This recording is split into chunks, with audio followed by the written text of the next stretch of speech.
This particular podcast is going to be quite a controversial one, and it's on the topic of sexual harassment and the increase of the number of reported cases, the increase of reported social media on this topic.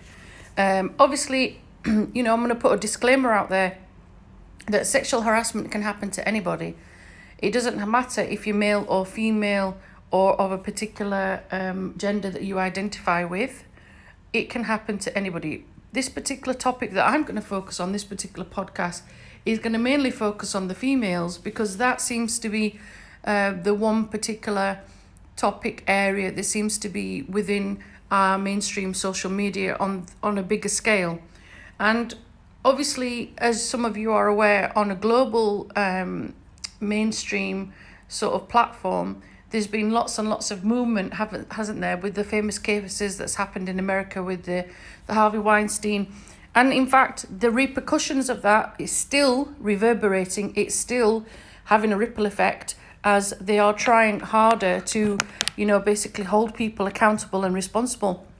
And we're seeing the wider impact, the wider issues that are coming up, basically, from people that have covered some of these issues and some of these topics very, very well, due to the fact they are from influential families, they are from families that perhaps have wealth, they're able to be in a particular circle or circuit that has been able to cover this up.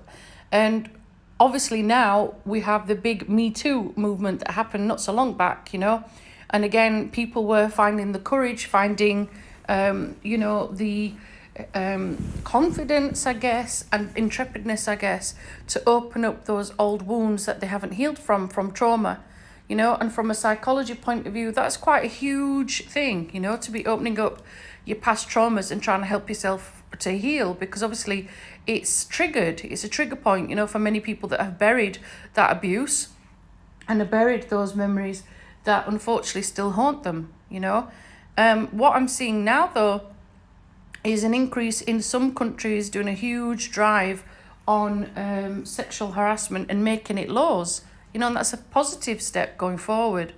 Some of these countries have dealt with some of those issues and dealt with some of those topics, but it's become a point where, unfortunately, it's become a situation where the female is always targeted as being the person to blame and the person at fault.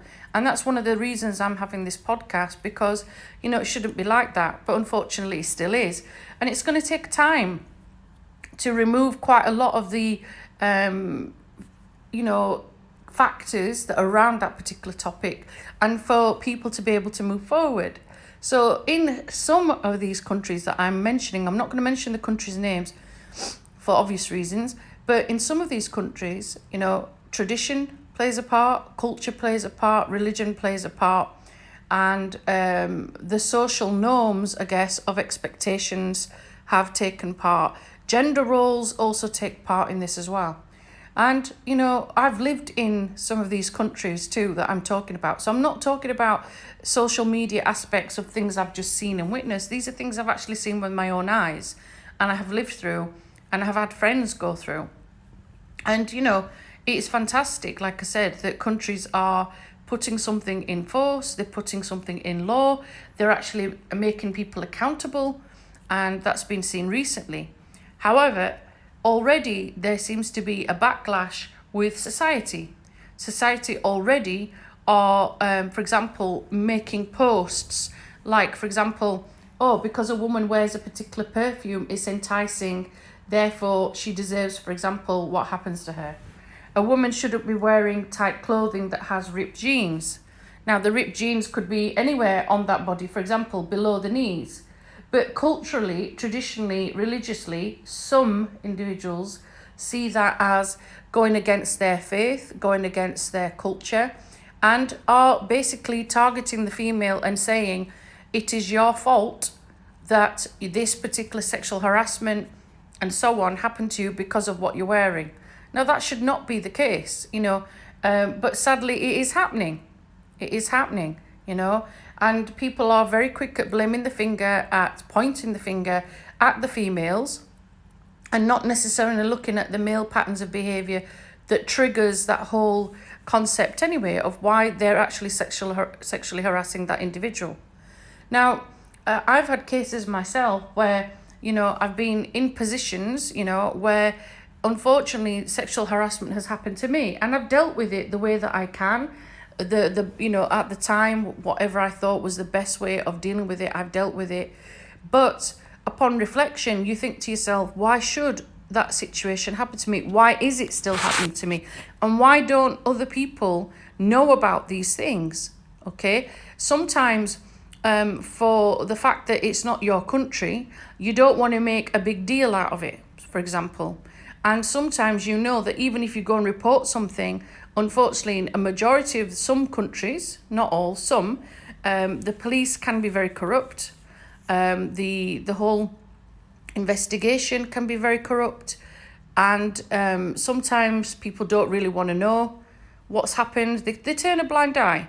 And then in other cases, the culture and the people around you and the community around you, they support you better than the society themselves, than the people that are meant to be in the people of care. So let me give you a couple of examples of things I've experienced. So at the time, I think I was about 37, 38. I'd been traveling around the world anyway. I'd got some experience of traveling around the world. But a couple of things that bring into my head, even though now I'm in my 40s and I'm seeing it happen on a big scale, A recent one was I was going to a shopping mall, and as I'd parked my car, got out my vehicle, I was approaching the entrance of the shopping mall, and I saw this particular vehicle basically going extremely fast as it's zipping in and out of the mall area. And as it was doing so, most of these places have a very small speed limit for being able to drive around in the shopping area, because obviously there's pedestrians there, there's children there, and you're being safe. This particular individual was not doing that, therefore they got my attention. And as I was approaching the mall area, there was a woman in front of me. Now, this particular woman, I couldn't really tell her age initially, but obviously as I got closer, I realised she was quite young. And what was happening was this person kept chasing her in the car, and she was doing her best to run away from him. And as I got closer, she's a lot shorter than me in height. I'm 5'10", and I've got quite a unique stature. So obviously in comparison to other females, I'm a lot taller, I'm a lot broader, and sometimes that comes to your advantage. I got closer to this woman and said, "Are you okay? Are you okay?" And she was, obviously very, very shaken up, very, very disturbed. And when I glanced back to see what had gone on, there was a guy actually chasing her in the car and making quite rude and quite graphic context and shouting things at her that were extremely inappropriate, obviously. She was very, very shaken up, and it was clear he wanted her phone number, and she wasn't going to give it. She wasn't interested at all. She just wanted to get into the shopping mall, go and do what she needed to do, and just be left alone. And I said to her, even though our language was different, I was speaking in English, she was speaking in Arabic. She didn't understand, and then she sort of understood what I was trying to say, that I'm trying to help her. And I got her with me to come into the shopping mall, and as she got through the shopping mall area, I just wanted to check that she was okay. And she was visibly very, very shaken up and very disturbed by what had gone on. Now, she, I think, was shocked that I actually stood up and said something and actually got her to be okay, got her to get in the mall and to be all right. Whereas other people might have necessarily ignored that. And I think it shocked her that, firstly, even though I was not from that country, I was there supporting her and making sure that she was okay. And sometimes people don't do that, do they? They see things and they think, it's not my problem, I'm not going to do anything. Well, I can recall being in that predicament when I was young. I can recall being 15, maybe not even 15, maybe 13, 14, and going down to the supermarket from my family house in the UK and being followed by a car, and being stalked by this car constantly. And as I'd gone shopping to get milk or something for my family and I'd come back, this car was following me again. And the car had got to the point where he chased me and blocked off the entrance so I couldn't go anywhere. And the window of the driver's seat was wound down. And the next thing I know, at that age, I was being dragged into his vehicle. Now, there was 2 young boys in the back of that car, which I presume were his sons. They must have been at the age of like 4, maybe 3 years old. They didn't say a word, they were just watching what was going on. And I just remember, out of sheer panic, punching this man in the face and punching him in the chest and just basically screaming at the top of my lungs. And even though I could tell people were around, they didn't do anything. And luckily for me, one of my school friends that was in the year from my school, I think she was in the same year as me, she saw what happened as she was coming up the hill and obviously recognised it was me and came and pulled me out of the car and stopped me from hitting this man quite fiercely. And luckily for her, she had the common sense to like quickly, and this is back in the day before mobile phones, before, like you could take pictures and stuff like that. She had the common sense to like record in her head what his registration vehicle was, because I obviously was too shaken up to even notice. And I decided at that point, not to say anything to my parents, not to tell them what gone on, purely because we were from a culture where, you sort of don't disclose things like that. And I realised afterwards that's wrong, And this girl, she went into school the next day, reported it to my form tutor, who then decided to come and do a home visit to my parents and told my parents what had gone on. And I think that's when I realised, actually, I should have said something, because obviously it came out what happened. And the police got involved and the driver was obviously dealt with. But, think about how that could have been quite a different scenario, if I hadn't dealt with this guy, but also this girl hadn't come along. Now, things have got worse over time, and by worse, I mean, I guess because of social media now, it's so easy to share documentation, it's so easy to share situations of sexual harassment, and unfortunately, the worst case scenario of that, and we're all aware of what happens in these cases, where sadly women are attacked in many, many different forms. And it's not something that's going to change overnight. It's going to happen culture by culture, tradition by tradition, and also some of the laws that are being put into force or into play, they also need to be, put into action and reinforced as well. And it's not going to happen that as quickly as we think it's going to be. At the moment, there is lots of social media going around trying to educate people about what sexual harassment is. So there's a famous clip that I've seen recently where it involves an Indian lady actually in a tuk-tuk with a woman at her side and 2 boys, and then opposite her is another young man who is stroking the bottom of her foot. Now, some people might consider that as not being sexual harassment. It is clearly sexual harassment. You're stroking a person's body part that is not related to you. It's not appropriate. It's not acceptable. But the woman, unfortunately, is not in a position to do anything about it at that time. But in the video clip, as you discover and watch it, you'll see that she's actually recording him live, and she's put it on like a Facebook feed and told people where she is, so that when she gets out of the tuk-tuk, somebody can hopefully help her, And in the video clip, they do. And that's what I'm saying. These things are slowly changing. There's another one that's come out recently where it shows, a young girl receiving a parcel from a family member that's over in another country. And she looks absolutely stunning in the dress. And unfortunately, the mum has quite a lot of reservations about her young daughter wearing this particular dress, because she's saying it's revealing and she's going to cause issues to herself, And you have a lot of flashbacks done in this particular clip where the mother actually has experienced, unfortunately, some very horrible situations and trauma in her life. And due to that situation, she's remembering that stigma that she received from, unfortunately, a family member, and she's traumatized by it. And unfortunately, the trauma reiterates for her own daughter. And what's nice about that clip is that there's a moral message afterwards about how you shouldn't let people dictate to you what you can and can't wear. That is not what's causing sexual harassment, it's the people around you. And at the end of that clip, the mother, scolds people in society that are making comments about her daughter and what she's wearing.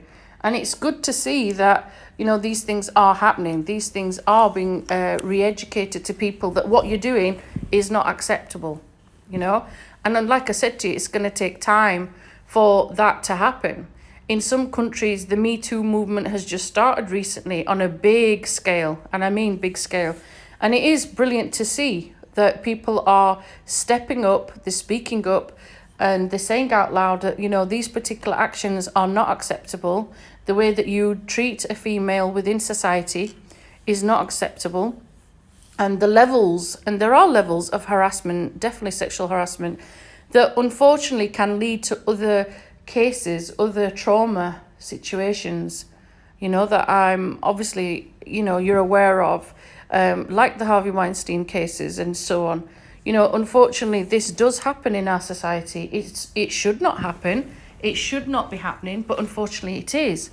And, there are other repercussions as well, because sometimes when the victim is going to report these cases and is, finding the courage to go report these cases and scenarios, unfortunately, in some cases, they're not supported, they're not validated. The medical background, the medical evidence sometimes is on purpose tampered with, okay, or not taken seriously, or the evidence hasn't been collected in an appropriate manner. Like I said, sometimes these individuals have influence as well. And unfortunately, it can get to a stage where the woman is left feeling even more traumatized by having gone through that.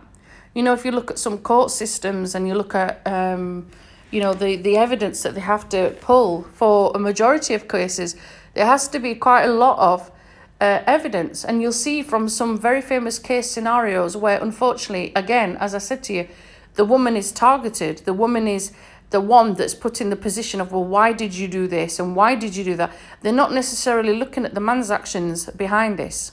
And as I've already made clear at the start of this particular podcast, sexual harassment and worst case scenarios where you have, unfortunately, victims of rape and serious assault, they are always targeting the female and putting the ownership on her. And that it should not be the case. It shouldn't be the case. Like I said, it is slowly changing in these countries. Recently, somebody that was a religious leader had said some quite crude comments in regards to some of the new laws that had come out and was dealt with. And that's proactive, to see that this particular person, an individual, despite the fact they'd got a particular position, they've been removed from their particular authority ownership, of their position, because this was a person of influence spouting rubbish that does not support the new movement and the new thinking and the new way forward. Yeah? These cases are not going to be, small cases where, like I said, it's going to take time for it to be removed from society as a whole. So going forward, how do we do that? It's not going to happen, like I said, overnight. How do we eradicate sexual harassment in the first place? How do we educate the majority of men that unfortunately are the ones that are doing these particular scenarios? Like I said, I'm particularly focusing on the female point of view, from this particular aspect. And I'm not unmindful that females don't take a counter effect of this from another angle. For example, some women also can be targeted. They can also be the person that's perpetrating it to a female or male. It can happen in lots and lots of cases. From a cultural point of view, and a societal point of view and a religion point of view, it's going to take a lot of groundwork to shake off the past traditions and the past cultures and the past modes of normality in order to move forward. Individuals that are, unfortunately, at the moment, blaming everything on the female, they need re-educating, and it starts at home. Now, I am deadly sure that a lot of them will have mothers, will have sisters, will have aunts, and will have lots of female relatives, grandparents, where if someone was to even think of sexually harassing any of their family member, it would be a big taboo situation. It'd be a big no-no, and I'm sure there would be some reaction. However, the hypocrisy lies in the fact that these same individuals, not all, some, let's be clear, some, have the distinct validation that it's okay to continue to harass someone because they don't see it as harassment. You know, I'll give you an example that I went through myself. Like I said, I've travelled quite a bit. One particular area, I was going down this particular street that has lots and lots of shops, and I walked daily to a particular marina in the heat to this particular place. The shopkeepers always say things like, come in my shop, I'm selling this, I'm selling that. That's part of their normal custom, you know, every day.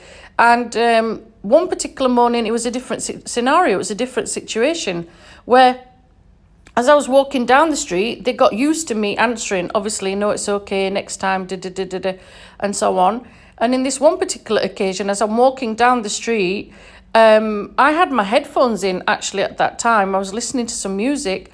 And as I was walking down the street, minding my own business, I felt somebody grab hold of my arm and drag me across. And as I glanced to my right hand side to see who it was, who what was happening to me, it was one of the shop guys, you know, the shopkeepers. And as he dragged my arm, he started to touch the top part of my body, which is a big no-no in this culture that I'm talking about. I'm not going to say the country, but basically it's a big no-no there, you know.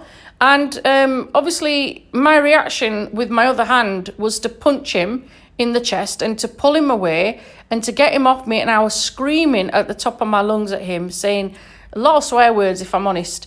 Get your, hands off me, what are you doing? And so on. And he was aiming to punch me in the face. Now, what I did was purely just out of self-defense. I was trying to get him off me. He was nobody that I knew. He was not a member of my family, not a member of my friendship group. And I shouldn't even have to justify that at all. Basically, you shouldn't even touch me, full stop, you know. But I'm just making it clear this is a stranger. And as I was screaming and as I was shouting, the next thing I know, there is about 40, 50 guys around me. Now, across the street, as this was carrying on, I didn't realise until after that there was actually policemen and army men stood watching this in their police vehicle. Okay, so as bold as brass, they just stood there watching this whole scenario unfold. Not one of them decided to come and help me, support me, or to even ask what's gone on. Not one person. The people that helped me out were the people in the streets. The shopkeepers, the customers, the tourists like myself going up and down the street. And, obviously, when I got very verbal with this man in his face, I was like, don't you dare touch me again. Don't you dare even lay a finger on me again. And you're lucky I haven't chopped your fingers off. Understandably, I was in the heat of the moment, but I was making it clear that this man had no right to touch me whatsoever. And if he had the bold brass to do that to me in daylight, we're talking about like maybe 11 o'clock in the morning, when this was happening, what is he going to do to other individuals? And he was screaming and shouting in my face as the other guys basically restrained him and pulled him back. And I had other men come up to me and say, it's okay, relax, calm down. I said, how am I going to relax? How am I going to calm down after what he's just done? And I said, he's lucky that I've not, hurt him further, because you've got no right to do that to me. Now, like I said to you, throughout that whole incident, the police are watching, the army's watching. And it just made me feel like nobody's actually on my side. Now, that happened in broad daylight. What would happen if that was a younger individual? What would happen if they were dragged into the shop and something happened to them unexpected? We don't know. My scenario could have turned out to be completely different, And I continued my day. I walked off and I calmed down, and I didn't think to report it to the police or army or whatever, because I just thought, what's the point? Because I can clearly see it's not going to support me. It's not going to be on my side. And I'm sure quite a lot of other people are in that particular position where they feel the same. The other scenario that happened to me that sticks in my memory, and I'll never forget it, and it was before this particular incident, was where I'm in a taxi, and it was the first time I'd got into a taxi actually, and the taxi driver was known to the hotel where I was staying, okay, but on that particular day when I was going somewhere, I was going for like a job interview, so I was dressed in like a suit. My dress was a suit dress. It was very long, beyond the knees. I don't even need to explain this to you, but I feel like I have to just put it into context so you can understand. My feet, unfortunately, had been bitten by so many mosquitoes. I had a huge, massive allergic reaction where my legs had swollen up like elephant trunks, and I had huge hives all over my feet and my legs. And I was receiving medical treatment for it. I was receiving some antihistamine and some other things, but obviously they were not going to be, going down anytime soon. And you were always told in this particular country, sit in the back seat, don't sit in the front. These are the safety things you need to do when you're in a particular taxi as a female travelling around. It's like, fair enough, okay. But unfortunately, I couldn't sit in the back seat because I'm tall, couldn't put the seat forward, couldn't even get in, so I had to sit in the front. Anyway, I went to the job interview. I had to go in my flip-flops, and I'd come back from the job interview, and this taxi driver came and picked me back up. And my legs are obviously swollen even more at this point, so I knew I was needing some more antihistamine and maybe need to go and see someone at the hospital for further treatment. And the next thing I know, we're into the journey, and this man, he's probably like 75, 76 years old. He'd been okay with me on the previous taxi journey, taking me to the job interview and then obviously bringing me back. But the next thing I know, as he's driving, he pulls over to my side, leans over, practically head in my lap, and pulls my dress up and starts stroking my legs. And you can imagine my reaction. My reaction was to punch him in the face. Now, I'm brought up to respect my elders, okay? And never in a million years would I hurt or injure somebody older than me. But in this particular scenario, he's out of line. He's touching my body, and he's touching my body in a very inappropriate manner. And my reaction was to punch him in the face and continue punching him in the face. And I didn't know any particular words in his particular language, okay? Because I'm obviously not in my own country at this point. And he stops the car, and he starts to lock the door to try and not let me get out, okay, of the taxi. It's not automatic door, it's an automatic door, but the window in this particular vehicle is still a window you can wind down. So I wound the window down, and I was screaming at the top of my lungs for someone to come and help me. And then all of a sudden, next thing I know, there is again about 40, 50 people gathered round, coming out of nowhere. The street was empty, but out of nowhere, all these people gathered round. They opened the door, they got me out. They didn't even need to ask me what happened. And whilst I was pulled to one side, they said to me, what's gone on, whilst they held the driver. And I explained what had happened.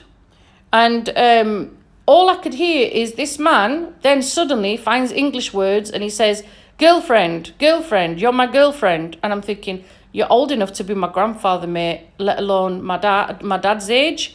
I'm not your girlfriend. Actually, I'm old enough to be your granddaughter, and you've got no right to touch me in that manner. Now, again, that scenario, I was enraged, and I was angry, and I was upset, and I was violated. I didn't let it put me off from staying or travelling in this country at all.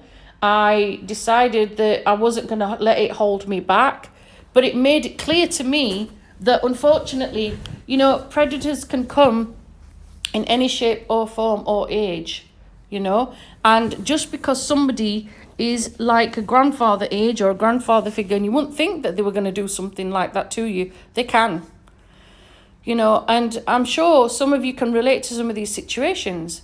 But where do we move forward from this? Where do we go forward from this, where we're re-educating people that scenarios like I've described are just not acceptable at all, And some people use the whole label of the fact that you're a foreigner and you're from the West, that they describe you as being loose, inverted commas. Like, for example, it's acceptable to do that to you because in your culture it's okay. Well, it's not okay.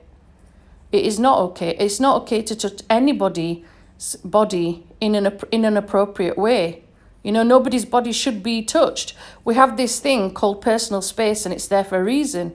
But culturally, it seems that some individuals think it's acceptable to touch somebody in that manner because they're not from their country and they're deemed as being loose. Well, no, that mentality and that mind frame and that lack of understanding or misunderstanding concept needs to change and needs to change pronto.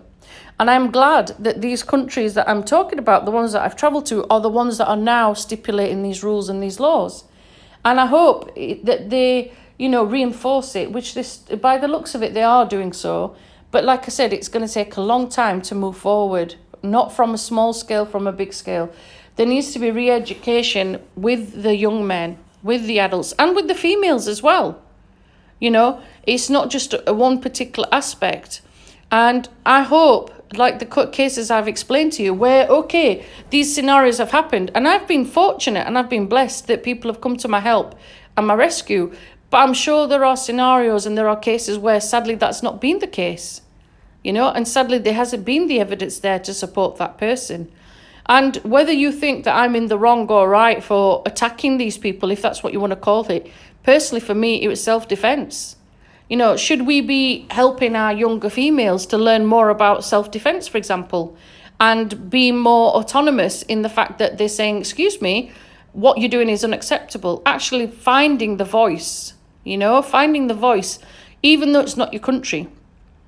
Now, as I said to you, there are times when you think to yourself, I don't want to make a scenario. I don't want to be put in prison. I don't want to have false charges made against me because, as I've said to you, some of these countries, not all, some of these countries are very corrupt and the law is on the man's side. And, allegations and all sorts of things are made against you very easily. Very easily.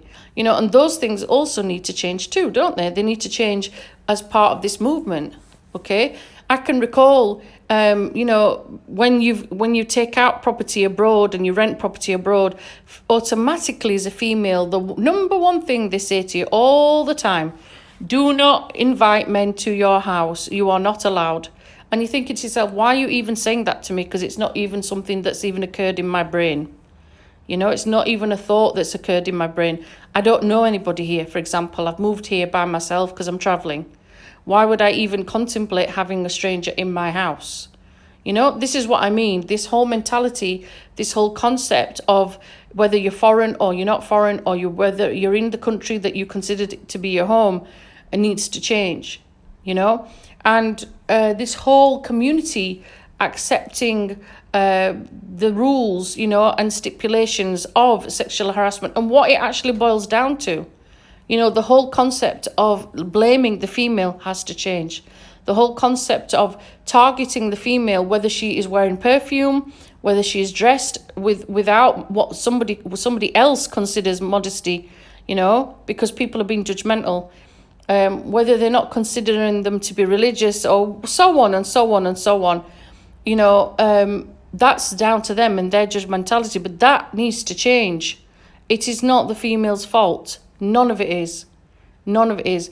It comes down to what is going on with the guys, And in a lot of ways, some of these countries have the utmost respect for the females. This is what I find bonkers sometimes, because you travel to some of these countries and you'll see the very, very traditional, almost Victorian style, the gentleman opening doors for the lady and being polite and helping with luggage and helping with so on. Yet you've got this double standard side where this, unfortunately, the sexual harassment cases I've just talked to you about do happen. And as I've said, I've kept it to the point where I've kept the discussion in a mild manner. I'm aware of far severe trauma cases that I'm not going to disclose on here because obviously those cases have been dealt with in court or they've been dealt with individually and certain individuals don't want it discussed. But I'm well aware there's far more worst case scenarios than what I've disclosed. Moving forward, as I've said to you, these situations, they need to move, they need to change. People need to change their mentality and their thinking of what is acceptable and what clearly is not. And that is going to take time for it to ripple down from, say, a grandfather's viewpoint generation to grandmother, to your mum, dad's age, and further generations will have that ripple effect. And we all have to stand together. We all have to stand united. And that is the way of going forward, hopefully. I'm sure we're going to have a look at this topic again another time. But, you know, let me know your thoughts. Let me know your ideas about this.